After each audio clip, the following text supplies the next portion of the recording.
Olá, sejam todos bem-vindos ao novo episódio do podcast do programa de extensão Café Prós e Saúde. Eu sou o Everson, aluno do terceiro ano do curso de Medicina aqui da Universidade de Rio Verde, do campus Lusiânia, e estarei hoje como entrevistador deste podcast. Oi, pessoal, eu me chamo Érica Oliveira, também sou aluna do quinto período daqui de UniRV Lusiânia, de Medicina, e hoje nós vamos entrevistar a professora Clariane. Seja muito bem-vinda. Muito obrigada pelo convite, pessoal. Antes de mais nada, eu queria apresentar a doutora Clariane, né, a professora Clariane. Ela é nutricionista, especialista em saúde da família e mestre em Ciências e Tecnologia pela Universidade de Brasília e professora da disciplina Medicina Integrada à Saúde da Família e Comunidade aqui da Universidade de Rio Verde. E hoje o assunto é quentinho, novidade no podcast, o novo princípio do SUS, humanização. Isso, olá pessoal, muito boa noite. Agradeço novamente o convite, de estar aqui falando para vocês desse tema que eu amo. Eu sou uma grande defensora do SUS, então os meus alunos, meus pacientes que me conhecem já sabem disso. E não por acaso eu também tenho uma linha de pesquisa dentro da humanização, através da Política Nacional de Humanização. Então, desde 2003, a gente já trabalha com esse tema dentro dos nossos atendimentos e dentro de sala de aula também. E agora com muito mais afinco, já que se tornou um grande princípio do SUS, né? Bem como a Clariane vou chamar só de Clariane, tá? Tudo bem, tudo bem. Como ela já nos fala, né, a humanização tornou-se princípio do SUS, e é interessante a gente falar isso porque, como a Érica já falava, é um assunto quente, né? Quando eu sabia que eu ia estar aqui no podcast, eu comecei a pesquisar e vi que, por exemplo, não tem muita gente que fala da lei, né, que instituiu como princípio da Lei 15.126, porque é uma coisa muito nova, né? Ela é do dia 28 de abril de 2025, então ainda é muito novo falar de humanização como princípio do SUS. E aí eu queria abrir para a senhora, para iniciar, né, o bloco de perguntas aqui, né? Para primeiro a gente falar o que é o princípio do SUS, né? Para a gente contextualizar, antes de mais nada, saber o que é um princípio, né? Para depois a gente falar sobre a humanização em si. Perfeito. Então, os princípios do SUS são aquelas regras, aquelas diretrizes, aquela base, o alicerce que vai ditar como que o sistema vai funcionar. Então, ele acaba sendo como se fosse um manual. Então, a gente tem ali o princípio da universalidade, que era o atendimento a todos, da integralidade, que é o atendimento desde a prevenção, promoção até o tratamento, o atendimento completo. E a equidade, onde a gente trata ali os diferentes de forma diferente para poder atingir a todos de uma forma integral. E agora a gente tem esse princípio aí. Então, os princípios, eles acabam sendo o alicerce, é o que vai nortear, é o que vai guiar todo o sistema durante a sua execução. Como a professora já citou, em 2003 a gente já está trabalhando essa questão da humanização, com a Política Nacional da Humanização. E o que muda o princípio agora se tornando lei e fazendo parte ali da 80-80, né? Perfeito, boa colocação. Gente, a humanização, ela era vista como um princípio ético. Então, quando a gente falava muito da humanização, era algo que a gente trazia dentro tanto de sala de aula, dentro da nossa diretriz curricular e até mesmo dentro da nossa atuação hospitalar, como algo que todo profissional deveria ter, deveria agir, deveria tomar como atitude, como base no seu atendimento. E agora, sendo lei, a gente sabe que a lei se torna obrigatória. Então, ela tem agora uma força maior para ser exercida. É como se agora, de fato, estando no papel, essa humanização ela ganhasse muito mais força, não ficasse somente ali muito nas nossas falas, mas também nas atitudes, porque agora vai ser algo extremamente cobrado. É interessante a gente falar da obrigatoriedade, né, hoje como princípio do SUS, mas também é interessante a gente pensar sobre o que seria uma atenção humanizada, né? Porque muitas vezes a gente acaba esbarrando em conceitos que eles são meio contraditórios, né? Então, ser humanizado é ser simpático no atendimento, ser humanizado é ter mais tempo no atendimento. Como a senhora conceituaria, assim, uma atenção humanizada hoje dentro do SUS? Perfeito, boa colocação, boa pergunta. Muita gente confunde, né? Muita gente confunde a humanização com a empatia e com a simpatia. É lógico, gente, muda todo o atendimento, muda o dia de todo mundo se você é um profissional educado, se você recebe o seu paciente que está doente com um sorriso no rosto, com muita educação. Então, isso faz parte, né, do nosso traquejo. Porém, a humanização vai além. É você ter escuta ativa. É você de fato ouvir aquele paciente, é você de fato entender ele como um ser completo que está ali buscando ou uma recuperação, ou saber tratar quando é um diagnóstico que não era esperado. Enfim, é muito da escuta e do seu lado humano mesmo falar mais alto. Eu tive uma grande professora dentro de saúde pública, a Sueli Freitas, que ela falava, é quando você, às vezes, como profissional, está sentindo todas as dores do mundo, mas você pega a sua dor, coloca no bolso e vai atender aquele paciente, vai ser a escuta mesmo, né? Está ali para aquele momento, para aquele paciente. Então, é muito mais do que só sorrisos. A empatia é você ouvir. A humanização é você estar ali de verdade ouvindo, escutando e acolhendo. É acolhimento a humanização. E como a gente coloca isso em prática no dia a dia? A gente sabe, por exemplo, no UBS, pouco tempo, muitas pessoas para serem atendidas. Eu sabia que viria uma pergunta assim, né, gente? É uma revolta aí, apertando a professora sem abraçar. Mas vamos lá. Eu já cheguei a trabalhar em unidade básica, né, de saúde da família, também no ambiente hospitalar.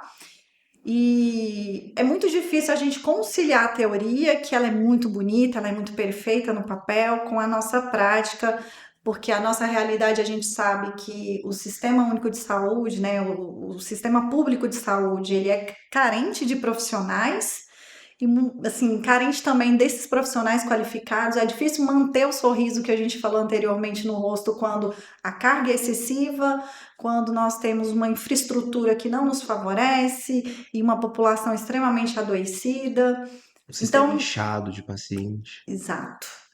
É difícil, eu sei, mas acontece que às vezes um bom dia ele melhora tudo, né? E pelas 10 anos de experiência que eu tive dentro de instituição pública de saúde, eu posso dizer para vocês que às vezes o paciente ele só quer ter um esclarecimento. Então, eu acredito que além da escuta, você tem que ter o diálogo. Então, explicar, gente, houve um problema, hoje a gente está com um quadro reduzido de profissionais, a gente vai atrasar um pouquinho os atendimentos, mas vamos organizar aqui. Eu tenho uma grande colaboradora de pesquisa, que é a doutora Kátia Silveira, lá da FAMEF, né, do Campus de Formosa, que ela é médica da saúde da família.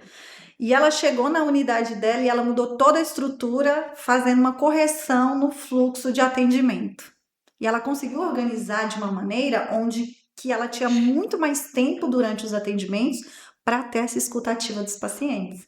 Então, eu acredito muito que vai dessa organização, dessa parte da administração, né, que o próprio chefe, o próprio gestor da unidade pode pré-determinar antes, e ter aquela escuta mesmo, de conversar, de não deixar o paciente só esperando, ter o diálogo. Eu acho que trazer o diálogo sempre com muita calma, com muita tranquilidade e leveza, mesmo que o ambiente não colabore para isso, eu acredito que a gente consegue, mesmo nesse modo conturbado, ter um pouquinho mais de tranquilidade, uma humanização dentro do ambiente. A professora tocou num ponto sensível, gestor.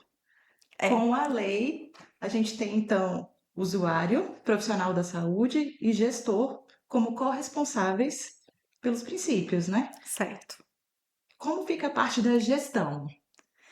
A gente sabe que tem um gargalo aí, né? Exatamente. Eu acredito que, por exemplo, posso citar aqui essa iniciativa de vocês, de estar falando, né? Vocês falaram que é um assunto super quentíssimo, não sei o quê, mas é desde abril. Sim. Então, eu até considero, para quem é atuante dentro da área da saúde, já é um assunto que já era para estar sendo bem falado e já de conhecimento de todos. Então, é justamente buscar estudar o que a minha população precisa, o que essa comunidade precisa. O exemplo que eu trouxe, né? Então, a doutora Kátia, essa amiga, ela estudou a população na qual ela estava inserida para atuar e ela falou, mas qual é a principal demanda que eu tenho aqui? E ela descobriu que tinha muitos idosos e que eles iam muitas vezes ali, repetidas vezes, para os mesmos atendimentos, com as mesmas queixas. Então, ela aumentou o tempo de consulta, diminuiu o número, né, de atendimentos e ela viu que isso foi bom, foi positivo. Então, o gestor, o profissional de verdade, ele traça as metas ali focadas na sua população. Ele tem que conhecer sua população e saber o que vai funcionar ou não. Conhecer suas demandas, conhecer a população, Exato. as vulnerabilidades e tentar traçar o melhor caminho, né? Exatamente. E gostar de gente, né? Verdade. Por favor. Eu tenho uma médica que eu admiro muito, e agora eu até peço desculpas que eu não lembro o nome, mas que eu já vi um vídeo dela e ela falava um pouco disso, né? Ela foi indagada sobre por que escolher medicina, né? Por que trabalhar com saúde? E aí ela falava, só precisa de uma coisa, gostar de gente, né? E quando a gente fala de atenção humanizada, a gente precisa sair desse gargalo, né? De ser uma coisa mais empática, simpática, de ser uma característica, né? Porque hora ou outra a gente coloca isso no rol da característica do profissional, né? Esse profissional é humanizado, esse não é, né? E saber que é uma técnica, né? É como nós, dentro da semiologia, saber fazer uma boa ectoscopia é também saber ser humano, né? Dentro do atendimento. E uma coisa que eu acho que dentro do atendimento isso é muito precário é porque nós estamos vindo de uma medicina que ela segmentaliza muito o paciente, né? Torna o paciente segmentado, assim, né? Eu trato mão, você trata a cabeça, e isso a gente vai deixando a atenção humanizada de forma um pouco de lado, assim, né? A senhora também acha que isso é um problema hoje dentro do SUS, assim? Esse tratamento segmentar, assim, do paciente, olhar para o paciente como uma doença, olhar para o paciente como um CID, um diagnóstico, e não como um todo, assim, olhar para o paciente e perceber que ele está inserido dentro de uma realidade social, dentro de uma família, dentro de um contexto, né? A senhora acha que hoje segmentar o paciente uma dificuldade para a gente ter uma atenção humanizada? Claro, eu enxergo que pode acontecer sim, mas eu também acredito que hoje nós temos a tecnologia, ela está a nosso favor, para que a gente mude essa percepção, né? De que maneira? Hoje é muito fácil você saber sobre comportamento, hoje se fala bastante sobre a inteligência emocional, então o espaço da humanização, eu sei que nós estamos inseridos aqui no mundo médico, né? Porque vocês daqui um pouquinho já serão médicos, se Deus quiser, mas a humanização, ela pega desde um faxineiro, desde quem trabalha ali nos serviços gerais até o médico neurocirurgião. E eu acredito que hoje, com a tecnologia, qualquer pessoa que se interesse pelo tema pode vir e estudar, entender sobre a humanização. Então, vocês vão dominar todas as técnicas, vocês serão profissionais excelentes, super capacitados, mas a inteligência emocional é o que ainda vai ser o diferencial. Então, eu acredito que a própria faculdade, o próprio Ministério da Educação, ele tem percebido que mais do que ser conteudista, nós precisamos preparar os profissionais de saúde para ter um atendimento focado na inteligência emocional. Então, às vezes você domina todas as técnicas, mas a sua inteligência emocional é o que vai ditar ali o que vai ser de fato eficaz na sua tomada de decisão, né? Falando já de paciente, relação médico-paciente. Então, a humanização, ela também tem essa questão da inteligência emocional. E a gente tem tentado trabalhar e trazer, inserir, né, dentro de MISCO, dentro de outras atividades das habilidades médicas, por exemplo, um olhar mais humano, um olhar mais focado no indivíduo com as suas particularidades e considerá-las, né? Sim. Aproveitando o gancho aqui das tecnologias, hoje a gente tem telemedicina, IA, e aí muitas vezes as pessoas acham que dá para ser humanizado, fazer essa atenção humanizada só quando a gente tem esse bate-papo tete a tete. O que a senhora acha? Como a gente pode usar, por exemplo, num teleatendimento? Como fica essa questão, assim? Pois é. Muitos me perguntam, né, professor, e aí? Quando vier de fato a inteligência artificial, como que a gente vai fazer? eu acredito que quando a gente tem muito medo de algo, né, essa coisa que a gente teme, ela nos domina. Então, primeiro ponto, inteligência artificial, ela não é inimiga de vocês, ela não é inimiga de nenhum profissional da saúde, ela vem como aliada, ela vem para nos ajudar a qualificar o nosso trabalho, para aprimorar o nosso trabalho. E eu ouso dizer, né, nos meus 40 anos de vida, que nenhum tipo de atendimento por inteligência artificial, por exemplo, vai substituir o afeto. É o que ainda nos faz diferente de uma pedra, de um robô, de uma televisão, é o afeto, é o olhar, é o toque. Então, essa humanização, ela pode acontecer através de uma tela de computador? Pode, porque mesmo assim eu tenho um outro ser humano me olhando, me escutando, sendo ativo dentro da minha recuperação ou me ajudando a elaborar ali alguma questão focada na minha recuperação de saúde. Então,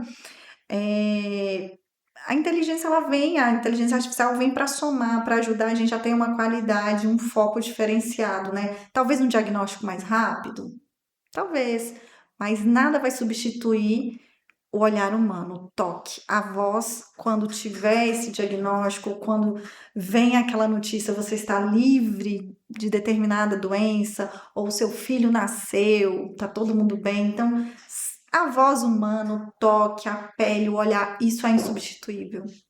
Eu ouso dizer que Deus foi tão perfeito nas suas colocações que nenhuma máquina será capaz de substituir o que vocês ainda podem fazer pelos seus pacientes.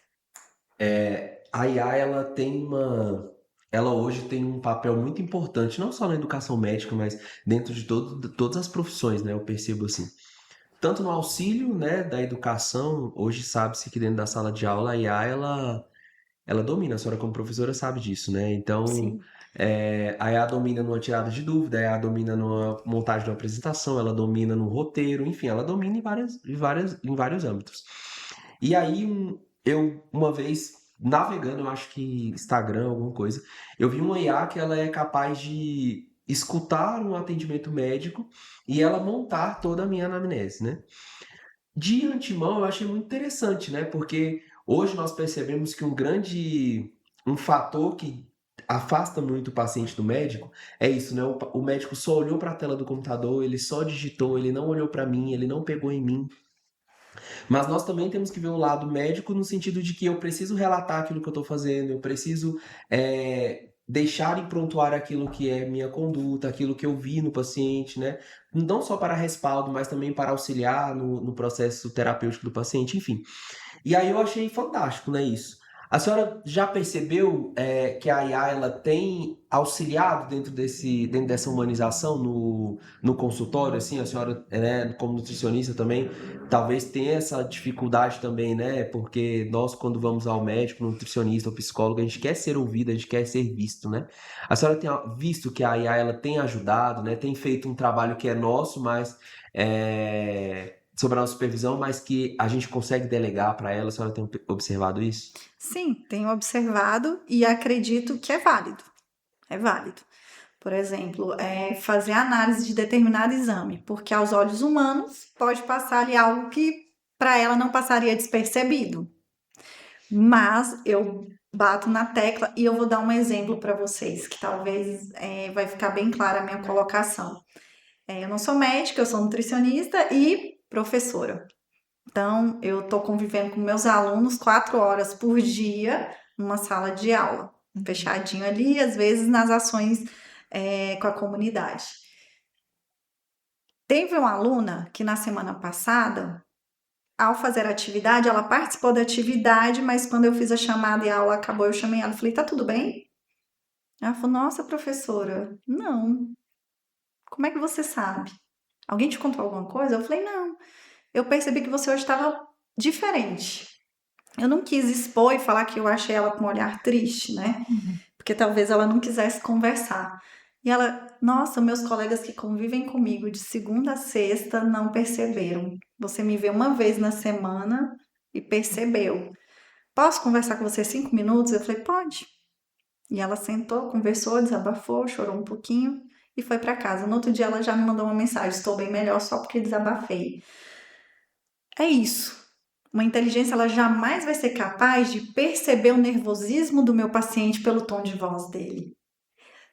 No meu consultório, quando eu atendo um paciente, eu sei que ele está mentindo sobre o que ele comeu ou não. Pelo jeito que ele desvia o olhar, pelo jeito que ele me responde, pelo nervosismo nas mãos, ou um tique, porque eu já conheço esse paciente. Isso passaria despercebido por um robô, para uma máquina. Talvez tom de voz a gente consiga regular para ela entender, para ela detectar, né? A gente tem uns detectores de mentira e tudo mais. Mas é muito mais, porque eu compreendo, vai além do que ele quer com aquela mentira. Eu consigo entender todo um contexto. E aí, o humano só entende o outro humano. Então, ela é muito eficaz, vão vir coisas muito legais, robozinhos que vão ajudar um neurocirurgião, isso é fantástico, isso é ótimo e a gente tem que aproveitar. Mas ela é aliada, ela não é melhor do que a gente, ela não vai substituir.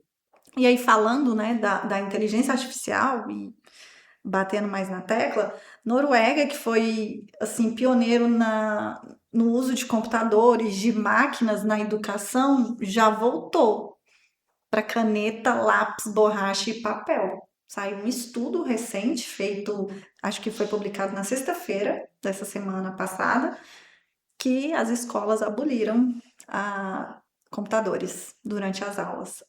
Caneta, lápis e papel, justamente para ter esse desenvolvimento de sensações, de sentimentos por parte dos alunos. Então, nada substitui o sentimento. Bem, vou fazer uma de advogada do diabo aqui agora. Então, o que acontece? Às vezes também eu percebo que alguns profissionais, eles se amparam na atenção humanizada e torna como um charlatanismo, né? Eu acho que isso nós estamos cansados de ver, né? Então, são profissionais que, dentro da atenção humanizada, ele torna a atenção humanizada um charlatanismo, assim, né? Eu não sou um bom profissional, eu não procuro melhorar, eu não procuro ser tecnicamente apto para fazer aquilo que Mas a sua eu devo fazer, propaganda. mas eu tenho, né? Eu tenho uma boa imagem com os pacientes, eu sei abraçar, eu sei falar. A senhora acha que hoje isso pode ser também uma dificuldade dentro da humanização? Por exemplo, dentro da medicina a gente pode perceber, claro, o médico que não quer se atualizar, ele não quer estar atualizado diante aquela que é a sua especialidade. Dentro da nutrição, um profissional que ele não estuda, um profissional que tende a ficar ali na mesmice, não entregar o melhor para o paciente, mas que ele vê na humanização um modo de captar paciente, captar cliente e, né? A senhora acha que isso também é uma dificuldade da humanização? A senhora também tem essa visão, como eu levantei aqui? A senhora acha que estou equivocado? Não, eu acho que tem os dois pontos. Mas eu vou te falar o que minha avó sempre me dizia. Quem é de verdade sabe quem é de mentira. Então, numa primeira consulta, ele pode ser muito legal, muito gente boa, e ele pode passar aquela confiança. Ai, gostei muito dele, que ele é muito bonzinho. Sim. Mas vai chegar um momento que é preciso ter a efetividade, ele precisa Aptidão trazer. técnica. Sim, ele precisa da aptidão, ele precisa mostrar resultados, né? Então, até se for um paciente em vulnerabilidade, a gente sabe que o Brasil tem as classes sociais mais vulneráveis, até eles vão saber que quem é de verdade sabe quem é de mentira. Então, não dura muito tempo, não dura muito tempo. E hoje a gente tem as redes sociais, onde, né, tem os médicos que fazem as dancinhas, tem os médicos que se popularizam ali por disseminar fake news e tudo mais. Só que a ciência é uma grande aliada. E a população, graças à tecnologia, hoje tem como buscar saber se aquela informação é mentira ou não, se é verdadeira ou não. Então, não tem muito tempo para esse charlatanismo se criar. Ele pode até existir, existe, mas não dura muito. E também os profissionais bons, né, tecnicamente bons, se eles forem humanizados, se eles praticarem, né, a medicina centrada na pessoa, a escuta centrada na pessoa, é óbvio que ele tomará o lugar desses, né? Porque pensa só, o Sim, cara tem uma aptidão técnica, mas ele não tem um atendimento humanizado. Mas se ele adquire a técnica da humanização no seu atendimento, ele toma um lugar desses que, né, que tem esse charlatanismo, né, e, enfim, essa mentira diante o paciente cliente, né? Vamos lá. Continuando nessa perspectiva aí de advogado do diabo. A humanização, ela é treinável? eu acredito que, assim, treinável em que ponto? A gente consegue desenvolver habilidades para poder Sim, fazer um tratamento para o nosso paciente, desenvolver uma consulta, algo extremamente humanizado. sim, sim. Nesse ponto, Nesse sim. ponto, sim. Porque é de humano para humano. Então, todo humano tem a sua alma. Ele tem algo ali dentro. Ele entende a dor do outro. Ele também sente dor. Ele também sente medo. Ele também sente fome. Também sente frio. Então, eu acredito que seja treinável num ponto onde você vai se deparar com várias situações, onde você vai mudar sua perspectiva e sua visão perante o cuidado. Então, a gente não chega numa faculdade extremamente humanizado. A gente não chega para fazer um curso da área de saúde, seja ele qual for, extremamente humano e good vibes. Então, assim, isso é treinável, porque isso é aprendido ao longo do tempo. São as experiências, exitosas ou não, que vão te trazer essa humanização. São essas experiências. Então, eu acredito mais que o médico humanizado é aquele médico que teve muito mais experiências humanas do que ficou ali só prostrada lendo o rodapé de um livrinho, né? Lendo um atlas, só mergulhado ali na teoria. É uma coisa que eu acho que a gente ainda não tocou e é importante a gente falar quando a gente fala de humanização, é que ela não traz benefício só para o paciente, né? Nós, como profissionais, né? Nós, futuros profissionais, mas a senhora que também já está em campo ali, tete a tete com o paciente, ele também traz benefícios, né? Assim, uma das coisas que eu posso me lembrar aqui agora é com relação à criação de vínculo, né? O atendimento humanizado, a atenção humanizada, ela proporciona para o profissional criar um vínculo com o paciente e desse vínculo ele extrair coisas que vai favorecer não só o paciente, mas favorecer também o atendimento. Então, favorecer que esse atendimento ele seja mais completo, né, mais integral, como obedecendo também ao princípio doutrinário do SUS, né? Então, assim, é uma coisa que nós não falamos aqui, mas que é muito importante para nós também como profissionais, né? É ter essa ferramenta que também auxilia no processo terapêutico do paciente, né? Eu sei que o nosso foco está sendo falar da humanização para o Aham. paciente, mas é preciso ser humanizado com os colegas, né? É preciso ter esse traquejo dentro da equipe multidisciplinar para que o atendimento ele seja integral. E é um pouco complicado, voltando lá naquela questão, como é que a gente faz isso com a UBS lotada? Como é que a gente faz isso com tanta precariedade que às vezes a gente é confrontado aí no nosso dia a dia? É muito complicado, mas a humanização ela ultrapassa essa barreira, né, de profissional paciente, vai de profissional a profissional também. É entender o outro, é entender que aquele dia não foi muito bom para ele, é entender que ele está com o campo dele limitado às vezes, está faltando material, que o dia foi exaustivo, que ele está com uma demanda muito grande, uma sobrecarga de trabalho. Então, nós estamos aqui, né, num mês que a gente fala muito dessa questão da saúde mental. E ela não deve ser tratada, a saúde mental não deve ser tratada só no mês específico. Os nossos profissionais estão adoecendo, e quem cuida de quem cuida? Acaba que nós temos que praticar uma humanização entre nós mesmos, porque acaba que é a gente pela gente. Então, eu tenho uma amiga fantástica, a Renata, que eu falo para ela assim, às vezes no final, né, do nosso trabalho, eu falo para ela, ainda bem que a gente tem a gente. Ainda bem que a gente se tem. Porque é uma cuidando da outra, uma, e aí, tomou água, e aí, o seu hoje não sentou, e aí, o que aconteceu hoje? São pequenos gestos, e isso é humanização, e isso é ser humano. Às vezes a máquina, ela pode apitar para te lembrar de tomar água, para te lembrar de tomar um cafezinho, mas ela não chega com essa água, com esse cafezinho para você.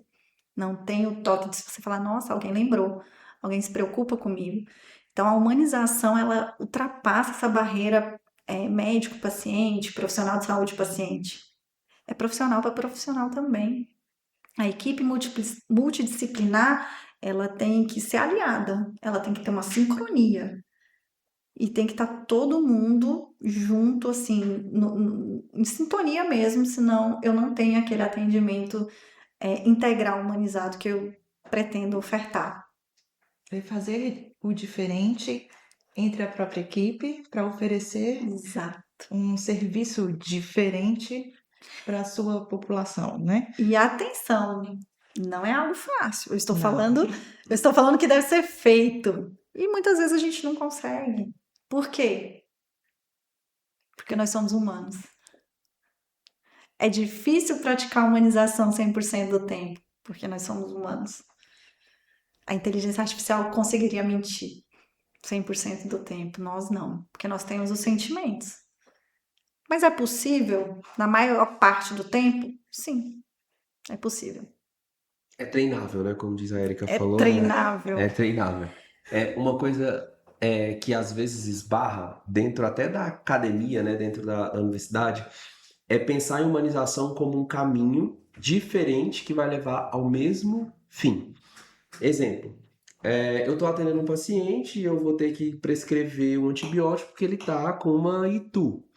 E aí, eu posso ser humanizado com o paciente, eu vou finalizar prescrevendo antibiótico. A Érica, ela pode não ser humanizada, mas ela vai finalizar prescrevendo antibiótico. E aí, uma experiência que eu achei muito legal, que uma vez eu escutei em uma palestra, é que uma pediatra, ela falou que ela prescreveu um dia um antibiótico para uma otite, para uma criança, e aí ela falou que diante de toda a rotina, ela não, assim, a receita estava lá, ela achou que a receita era suficiente, entregou para a mãe, e a mãe foi embora e ela achou que estava tudo certo. E aí a mãe retornou alguns dias depois com a criança muito pior da otite, enfim. E aí ela, vou escalonar antibiótico, né? Vou melhorar o antibiótico. E na conversa com a mãe falou, não, é porque eu tô pingando antibiótico no ouvido da criança e tal. E ela percebeu que ela não tinha falado o óbvio dentro do atendimento. E aí, óbvio, a criança precisava tomar o antibiótico via oral e a mãe estava colocando no ouvido da criança.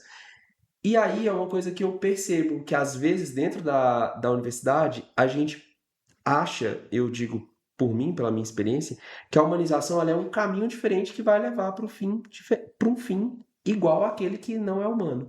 Só que a gente percebe nessa historinha que a humanização ela difere o fim, né?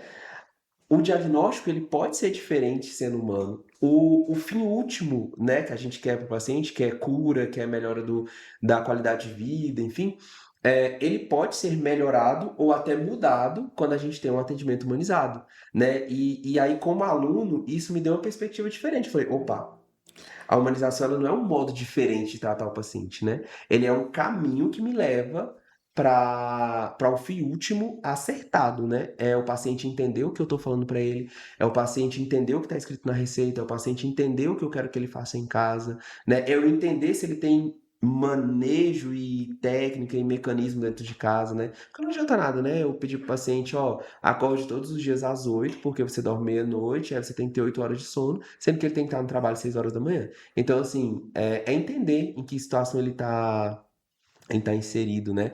E assim, a senhora já viu alguma experiência dessa, assim, como eu falei agora, uma experiência que foi exitosa dentro, assim, dentro de algum serviço, né, que utilizou-se da atenção humanizada e que utilizasse dessa atenção, ela diferiu o fim último do tratamento com o paciente? Sim.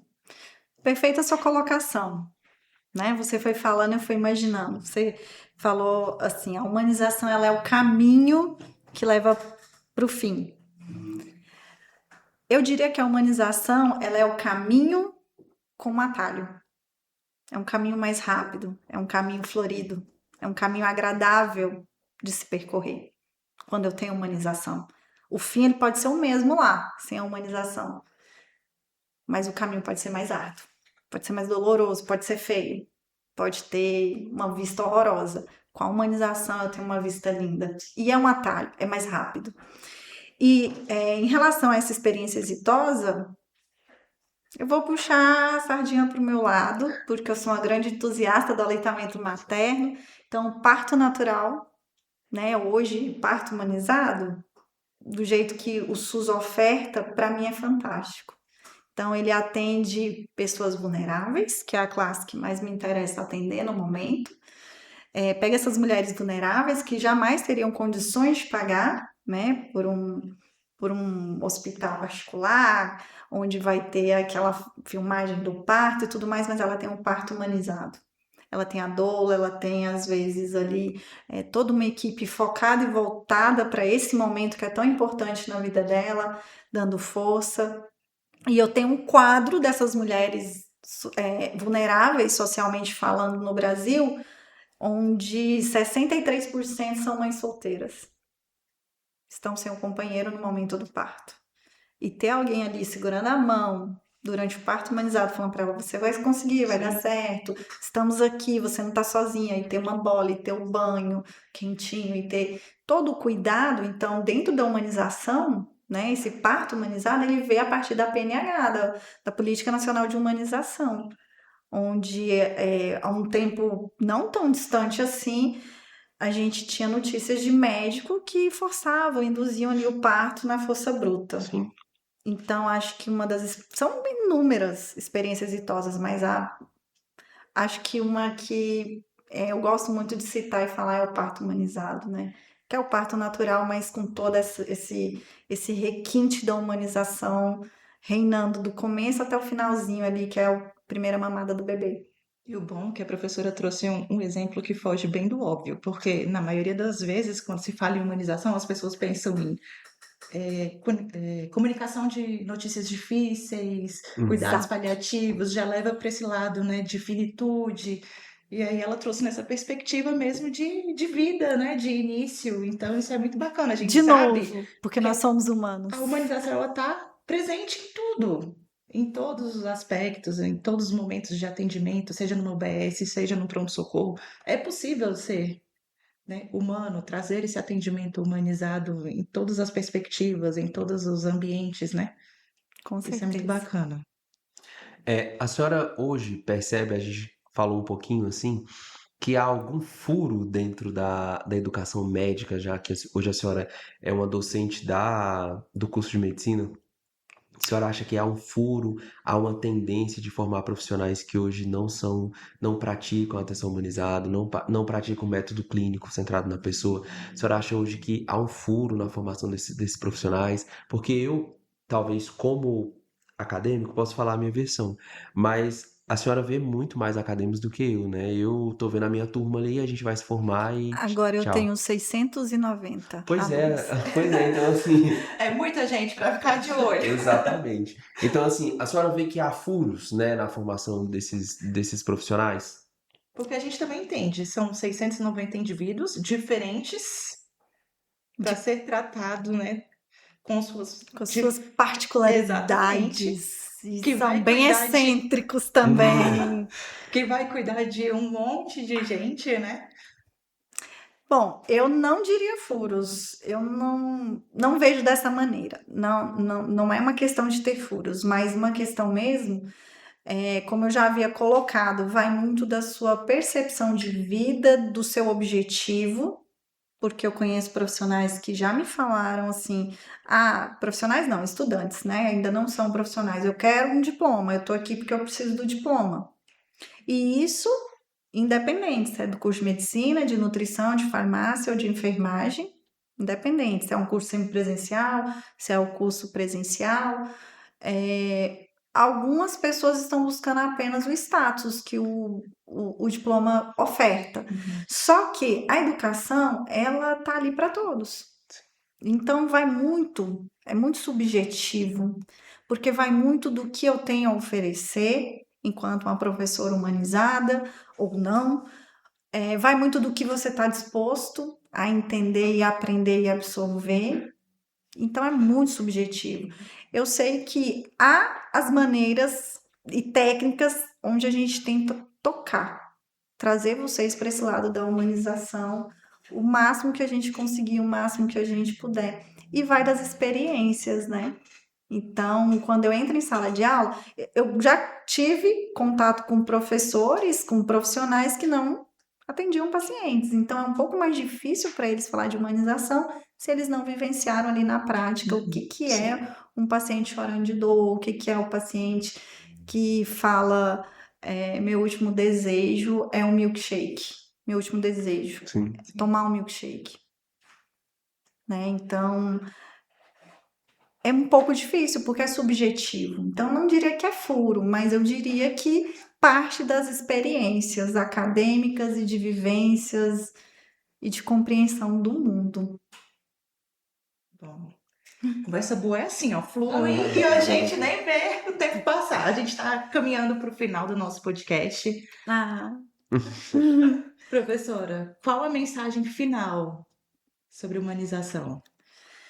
Bom, uma coisa que eu costumo conversar, né, todas as vezes que eu sinto que eu sou a rede de apoio de alguém, e na verdade eu sou a rede de apoio de muitas pessoas, né? Eu tenho uma certa facilidade de ouvir, de compreender e de escutar também, embora eu fale muito. Eu também, eu acho que eu falo muito porque eu escuto muito. O que eu digo para vocês assim de mensagem final é que tenham paciência, não busquem competir uns com os outros, mas ser melhor que você mesmo todos os dias. Então você tem que se superar, não superar os outros. E a chave para você entender a humanização é um mantra que eu trago comigo sempre que alguém faz algo, ou ele grita, ou ele é rude, ou enfim, tem ali porque eu sou humana, né? Então também tem um momento que eu quero pegar a cara de alguém e esfregar no chão ali. Acontece. Mas eu sempre penso assim, ele também tá vivendo pela primeira vez. Talvez ele também não saiba o que ele tá fazendo. Ah, mas as pessoas sabem, elas fazem o que elas fazem e elas sabem o porquê elas estão fazendo. Eu acredito que as experiências é que vão nos moldando. Então, tem gente que tem uma experiência maior, tem gente que não, tem gente que já viveu muitas situações, tem gente que viveu muito pouco, mas todos nós estamos aqui vivendo pela primeira vez. Independente da religião, do que você acredita ou não. Se teve uma outra vida, você não vai lembrar, né? Então, teoricamente, é a primeira vez que a gente está vivendo. Então, o erro, ele te faz ser humano e ser humano é muito bom nesse sentido. Né? Você tem uma licença poética para errar e aprender com esse erro. Então, não tenha medo de errar, não tenha medo de aprender. E é difícil, mas a prática do perdão e da escuta, ela tem que estar presente no ambiente acadêmico, no ambiente familiar e no ambiente onde a gente trabalha, onde a gente atende os nossos pacientes, onde a gente tá ali para servir. A palavra é servidão. Então, eu acho que é isso. A humanização, ela começa a partir do momento que você entende que você está aqui com um propósito para servir. É isso. Eu acho que é isso. Professora, eu queria de antemão agradecer, né, em nome do podcast, mas também meu e da Érica pela conversa, né? Eu acho que foi muito esclarecedor, assim, para nós que somos acadêmicos, mas também para, porventura, aqueles profissionais que nos escutar, né? E, e a gente viu que a humanização, além de princípio do SUS, ela é uma coisa que ela é treinável, né? Ela é técnica, né? Gestão, né? Então, percebemos que está muito além daquilo que nós um dia imaginamos que seria só uma característica profissional, né? Então eu quero agradecer muito pela explanação que a senhora deu para nós, né? Para mim foi de grande conhecimento e aproveitamento. Espero ter outras oportunidades da gente trocar mais figurinhas. Ah, claro. Só chamar que eu tô por aqui. Obrigado. Obrigada, professora. Pessoal, muito obrigada. Siga as nossas redes sociais. Nos Se vemos na inscreva no próxima. canal. Até mais. Até mais.